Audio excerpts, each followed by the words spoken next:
عن القضية الفلسطينية كبؤرة للصراع العربي مع الإمبريالية وجميع آلياتها، عن ملفاتها المختلفة. الأخ الدكتور غازي فخري، ماذا ترى بداية في الملف الشائك واللي العدو بيقيم عليه معظم أداءاته، وهو ملف المصالحة الفلسطينية؟ يعني موضوع الشأن الفلسطيني موضوع طويل.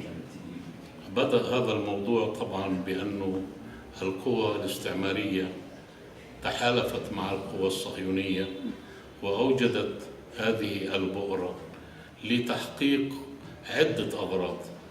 غرض من أجل إسكان اليهود في هذه البقعة الهامة في الوطن العربي، لفصل هذا الوطن العربي شرقه عن غربه، لفصل آسيا عن إفريقيا بوجود فلسطين في هذا الموقع.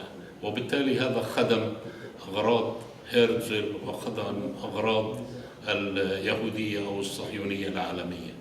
أيضا خدم الهدف الاستعماري اللي هو وجود هذا الجسم الغريب وهو الكيان الصهيوني، ليكون نقطة انطلاق في عدم تحقيق الوحدة العربية، في عدم تحقيق التنمية العربية. ومن هنا جاء دور عملية الوقوف مع هذا الكيان الصهيوني في زمن بريطانيا، لما كانت بريطانيا العظمى حتى عام 1917 ووعد بلفور وبعد ذلك، ثم انتقل هذا الملف إلى الولايات المتحدة الأمريكية التي تقف وتصارح دائما بأنها ستبقي هذا الكيان الصهيوني أقوى من كل الكيانات العربية مجتمعا. ومن هنا زودتهم بالطائرات وبالدبابات وبالأسلحة المتقدمة جدا التي استخدمتها ضد شعبنا الفلسطيني أولا وضد أمتنا العربية ثانيا. هذه طبيعة الصراع الذي نشأ. الشعب الفلسطيني بدأ يقاوم منذ 1917 وبدأ يدرك حجم الهجرة اليهودية إلى فلسطين، بدأ يدرك ما هي مخططات هذا الكيان الصهيوني في التوسع، في الاستيطان، في طرد الشعب الفلسطيني. وبالتالي نقول أن معركتنا مع هذا العدو الصهيوني هي معركة وجود وليست معركة حدود، لأنه حينما عرضنا في اتفاقيات السلام بأن على الأقل نقيم دولة فلسطينية على حدود 4 حزيران 67، لم يأبه بهذا الطرح وعارض هذا الطرح وبدأ يطمح في مزيد من الأراضي ومزيد من المستوطنات ومزيد من المستوطنين. ومن هنا تأججت المقاومة الفلسطينية وأدرك الشعب الفلسطيني أبعاد هذا المخطط الصهيوني على فلسطين وعلى الأمة العربية، إلى أن أتينا إلى موضوع اتفاق السلام الذي تم في أوسلو. وطبعا هذا الاتفاق الذي اعتبره الصهاينة هو مضيعة للوقت حتى يستمروا ويحققوا الحلم الصهيوني في دولة إسرائيل الكبرى من الفرات إلى النيل، وأنهم اتبعوا عدة وسائل في عملية مشاريع، في عملية مقترحات، في عملية مبادرات، وكل هذه حسب ما أكد عليها رئيس السلطة الوطنية الفلسطينية الذي كان يتولى عملية التفاوض، أن هذه مفاوضات عبثية ولم تأتي لنا بحقوق ولم تحقق لنا أهداف إطلاقا. وبالتالي بدأ يطرح موضوع الذهاب إلى مجلس الأمن والذهاب إلى الأمم المتحدة. وأدركنا أن 20 سنة أو أكثر من التفاوض زاد فيها الاستيطان، زاد فيها القتل، زادت فيها المعتقلين أو الأسرى الفلسطينيين. وبالتالي كانت هذه الفترة فترة مضيعة للوقت من جانبنا، وكانت بناء للاستيطان والعدوان من الجانب الإسرائيلي. وعن مسألة الانقسام أو الاقتسام، كيف تراه؟ هل بالفعل أعاق المسيرة الوطنية الفلسطينية مسيرة التحرير، أم أنه مجرد انقسام على مشاريع؟ الحقيقة تفسيري للانقسام، هذا الانقسام أولاً أضر ضرراً كبيراً بمشروعنا الوطني الفلسطيني، وبدأ الآخرون يطرحوا نحن لا نجد طرفاً نتفاوض معه، لأن الوطن انقسم بين الجزء الجنوبي وهي غزة وبين الضفة الغربية، ودخلنا في عملية صراع وخلافات، وهذا أثر على مشروعنا الوطني الفلسطيني. وأنا في تقديري بأن هذا الانقسام لن يزيل إلا شيء واحد، وهو تجمعنا في وحدة وطنية في منظمة التحرير الفلسطينية حينما نعيد بناء هذه المنظمة، لأن المنظمة الآن هي اسما بدون محتوى بدون مضمون، لأن هذه القيادة الموجودة على رأس المنظمة قيادة غير شرعية. هناك لا وجود لمجلس وطني، لا وجود لكيانات ولمؤسسات وللجان هذه المنظمة تعمل، حتى أن مكاتب هذه المنظمة اللي مفروض تكون هي اللي موجودة في أنحاء العالم وهي الشرعية، مع الأسف هذه المكاتب تحولت إلى سفارات. وطبعا السفارات ضمن مشروع أوسلو هي تجاوزا لهذا الاتفاق، حتى اتفاق أوسلو ينص أن منظمة التحرير هي التي تدير هذا التفاوض وتدير الشأن الفلسطيني. جاءت السلطة الوطنية في زمن معين حينما ألحقت مسؤولية السفارات هذه إلى رئيس منظمة التحرير اللي كان وقتها الأخ الرئيس أبو عمار.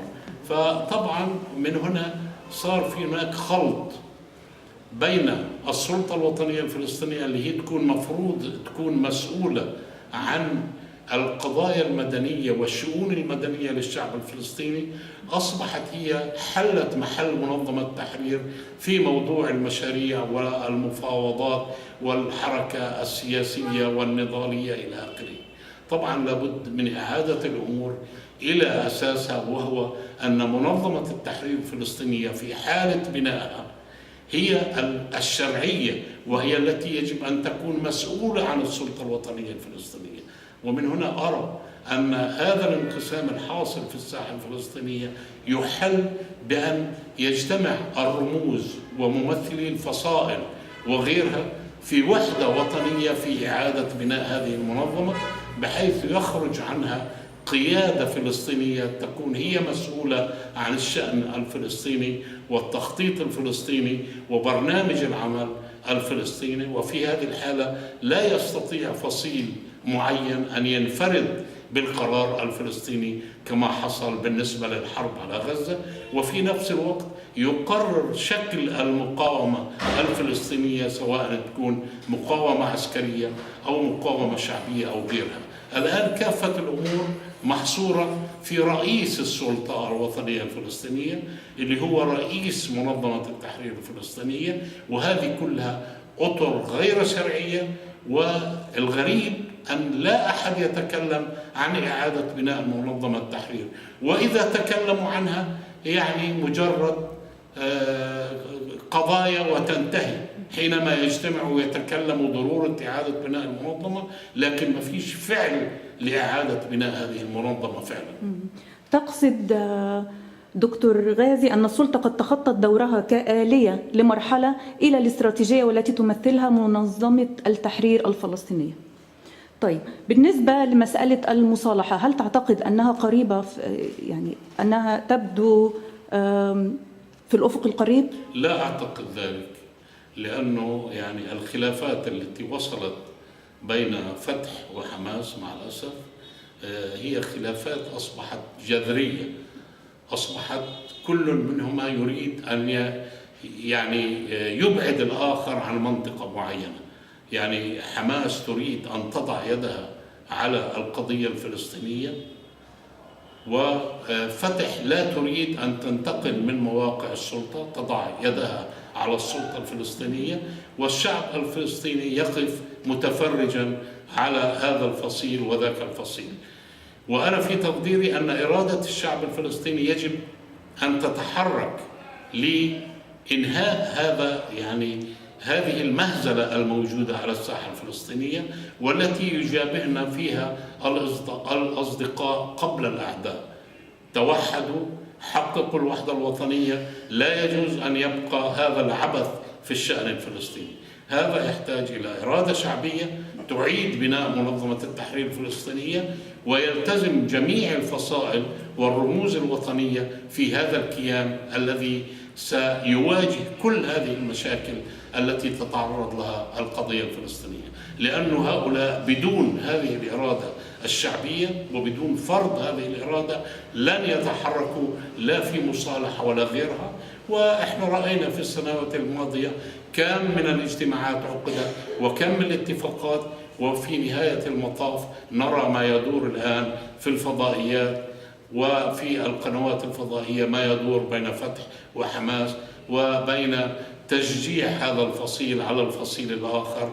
ومع الأسف نرى أمور ليست في صالح العمل الفلسطيني. ألا تجد أن الإرادة الشعبية وأيضا المقاومة اليوم في مأزق؟ فالشعب يقع تحت طائلة حكومتين بالنسبة للرواتب، بالنسبة لكل سبل الحياة. أيضا المقاومة قد ضاع معناها الحقيقي أو مضمونها الحقيقي ما بين مشروعين.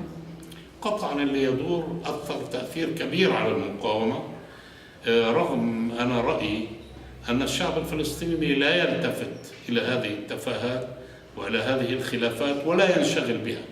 الشعب الفلسطيني مطالب في هذه المرحلة أن يصعد في مقاومته الشعبية، أن يقاطع المنتجات الإسرائيلية، أن يقاطع التطبيع مع العدو الصهيوني، وأن يركز اهتماماته في الشتات، في إقامة علاقات مع الأصدقاء لتقف مع الشعب الفلسطيني. وسيجد هؤلاء الذين يتصارعون فيما بينهم على المراكز وعلى المواقع وعلى المصالح الفئوية سيجدوا نفسهم معزولين عن هذا الشعب، وبالتالي سيتبعوا إرادة هذا الشعب. أما إذا دخلنا نحن في هذه المتاهات التي تدور الآن فسنضر بالمقاومة، وسنضر بالمقاومة الشعبية، وسنضر بالأهداف الفلسطينية. بالنسبة لخطوة الذهاب إلى الأمم المتحدة، إلى مجلس الأمن، هل تراه يصب في طريق التحرير؟ أنا في رأيي هناك خطين. الخط السياسي وهو نضال، بعتبره نضال سياسي. أنا كنت مرة من المرات في ندوة في الولايات المتحدة الأمريكية، ووقف بعض الشبان ينتقد التحرك السياسي. قلت لهم نحن نناضل سياسيا من أجل أن نرفع العلم الفلسطيني في سماء واشنطن، وهذا نحقق فيه انتصار كبير، لأنه حينما ننتصر سياسيا أيضا سننتصر فعلا على الأرض الواقع. هذا لا يعني أننا نقلل من شأن المقاومة والمقاومة الشعبية. لابد أن تسير المقاومة والمقاومة الشعبية في خط متوازي مع العمل السياسي. فالذهاب إلى جنيف والذهاب إلى محكمة الجنايات الدولية ومحكمة العدل الدولية واليونسكو وغيرها من اللجان، أنا في تقديري أنه إنجاز لمصلحة الشعب الفلسطيني، وأن وقوف هذه البرلمانات مع الشعب الفلسطيني هو دليل على حيوية هذه القضية وعلى حراك المجتمع الدولي من أجل قضيتنا. المهم ماذا نحن صانعون بالنسبة لوضعنا الفلسطيني ولتغيير هذا الواقع الفلسطيني إلى واقع أفضل، حتى نستطيع أن نحقق انتصارات على المستوى الدولي وعلى مستوى المقاومة. وعن المطالبة التي قدمتها القيادة الفلسطينية بالموافقة على إقامة دولة فلسطينية على حدود 5 حزيران، ماذا ترى في هذه الإشكالية؟ نحن حقنا التاريخي الذي يؤمن به الشعب الفلسطيني أن فلسطين وطننا من النهر إلى البحر، هذا هدف استراتيجي، لكن أنا في رأيي أن هذا لا يتعارض مع تحقيق ما يمكن أن نحققه في المجال السياسي. يعني إن طالب البعض مننا بإقامة دولة على حدود 4/حزيران 67، لهذا لا يعني أننا نتنازل عن حقوق الشعب الفلسطيني لحدودنا التاريخية لهذه القضية. وهذه قضية أجيال، لا يستطيع أحد أن يتنازل عن الساحل الفلسطيني، عن المدن الفلسطينية، عن المثلث الفلسطيني، لأن هذه المدن وهذه الأراضي جبلت بدماء أهلنا وأجدادنا، ولا يجوز أن نتنازل عنها. لكن كمرحلة تكتيكية، كمرحلة وقتية، لا مانع من أن يكون أن نحقق هذا الهدف المرحلي، ولكن هذا لن يثنينا على الاستمرار في عملية تحرير كامل التراب الفلسطيني، وهذا لن يكون إلا بإرادة شعبية عربية. ومن هنا نقول بأن قضية فلسطين هي قضية عربية، وتحرير فلسطين هي مسؤولية عربية، لكن إحنا كشعب فلسطيني سنكون طليعة هذا النضال العربي وطليعة هذه المقاومة العربية، ووقوفها سندا للمقاومة الشعب الفلسطيني ضد هذا العدوان. علينا أن نصمد على أرض فلسطين، أن نحافظ على المقدسات حتى تنهض هذه الأمة العربية من كبوتها وتقف معنا في معركة تحرير فلسطين.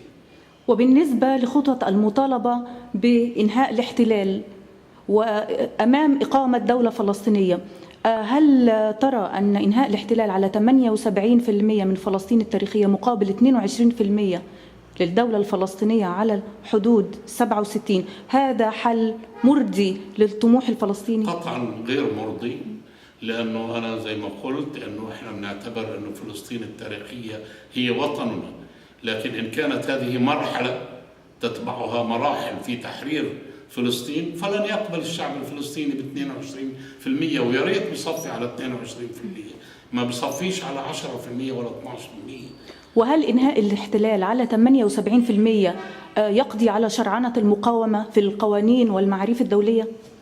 المقاومة طبعا هو هذا اللي بيحاولوا يعملوه، يعني بيحاولوا إنه المشروع اللي إحنا حضرناه لمجلس الأمن، فرنسا وضعت تعديل على هذا المشروع، إنه إحنا إذا تم هذا المشروع ووفق عليه، فليس من حق الفلسطينيين أن يطالبوا ببقية الوطن. هم يدركوا هذا الكلام، والصهيونية تدرك هذا الكلام، إنه إحنا لن نكتفي بهذا الجزء من فلسطين، أنه نكتفي في أنه هذا وطن الشعب الفلسطيني. نحن سنستمر في النضال ونستمر في المقاومة حتى نحقق تحرير كامل التراب الفلسطيني من النهر إلى البحر. وعن الأجواء العربية المشتعلة، ماذا ترى في الملف الليبي؟ الحقيقة إحنا يعني نقف طبعا مع شعبنا في ليبيا، ونعتبر أن ما يدور في ليبيا هو ينعكس مباشرة على القضية الفلسطينية وعلى القضية العربية. مطلوب أن ينتصر الشعب الليبي على هذه الفصائل التي تحاول أن تطيح بطموحه وبأهدافه، ونأمل أنه الشعب الليبي يحقق الوحدة الوطنية ونضاله من أجل إنهاء هذا الصراع الدائر على ليبيا والذي لا يخدم القضية العربية. هل تعتقد أن بني غازي باتت قريبة من قوات حفتر؟ أنا متفائل الحقيقة بأن الشعوب دائما هي التي تنتصر، وإرادة الشعب الليبي ستفرض وجودها على كل هذه القوى الدخيلة التي تعمل لمصالح وأجندات أجنبية. وعن العراق والتي كانت في الأمس الداعم الأول للقضية الفلسطينية، ماذا ترى اليوم بعد أن تم بالفعل تقسيمها وما تبقى غير التكريس أو التنفيذ على الأرض؟ شعبنا في العراق سيناضل، وطبعا نحن ندرك بأن الطائفية والعنصرية والفئوية والإثنية كلها هذه كانت على حساب مشروعنا القومي في الوحدة. طبيعي العراق إن شاء الله سينتصر، ولا يصح في الآخر إلا الصحيح، وسيعود العراق كما ستعود سوريا، وكل الأرض العربية ستعود بإذن الله لتحقيق الأهداف العربية في إقامة الوحدة العربية بين هذه الأقطار لتكون سندا حقيقيا للقضية الفلسطينية. أيضا بالنسبة للقطر السوري، وهو أيضا من أهم داعمي القضية الفلسطينية والمقاومة في الوطن العربي، هل تعتقد أن معركته سيتم تحديدها أو تحديد نتائجها في الأيام القادمة؟ نحن مع سوريا الشعب وسوريا الدولة، ونحن لا نتدخل في الشأن الداخلي. يعني الشأن الداخلي متروك لإخوتنا السوريين، لأن هناك في وجهتين نظر، وجهة نظر تدين العدوان الخارجي على سوريا، ونحن مع هذه وجهة النظر. والنقطة الأخرى ناس ضد النظام في سوريا. نحن نقول الآن من المطلوب أن نحافظ على الدولة السورية، على وحدة الجيش السوري، لكن شأن سوريا في المستقبل يقرره السوريون، وهم الذين سيضعوا طبيعة هذا النظام، وهم الذين يفرضوا إرادتهم بمن يحكم سوريا. وعن القطر المصري، هل هو اليوم في مأمن داخليا أو خارجيا؟ مصر طبعا تعرضت بعد الثورة 25 يناير إلى سرقة هذه الثورة، وحينما حكم مصر الإخوان المسلمون لمدة عام ورأينا ما رأينا في مصر، وتحولت هذه الجماعات كمدخل للإرهاب في سيناء وفي غير سيناء. وطبعا الشعب المصري يقف بجيشه القوي، ويقف بكل فئاته وفصائله وأحزابه ضد هذا الإرهاب الذي يحاول إسقاط الدولة المصرية والجيش المصري. لكن هؤلاء سينهزموا، لأن الشعب يقف ضدهم كما وقف في الحروب الكثيرة التي دارت على هذا الشعب. وسنرى قريبا مصرنا العربية منتصرة محررة من هذا الإرهاب، تدعم صمود شعبنا الفلسطيني وتخطو خطوات على طريق الوحدة والتحرر. جروحنا كثيرة في اليمن وفي السودان وفي الصومال، ونأمل أن نكون في اللقاء القادم مع سيادتكم في وضع عربي أفضل. شكرا الدكتور غازي فخري. شكرا.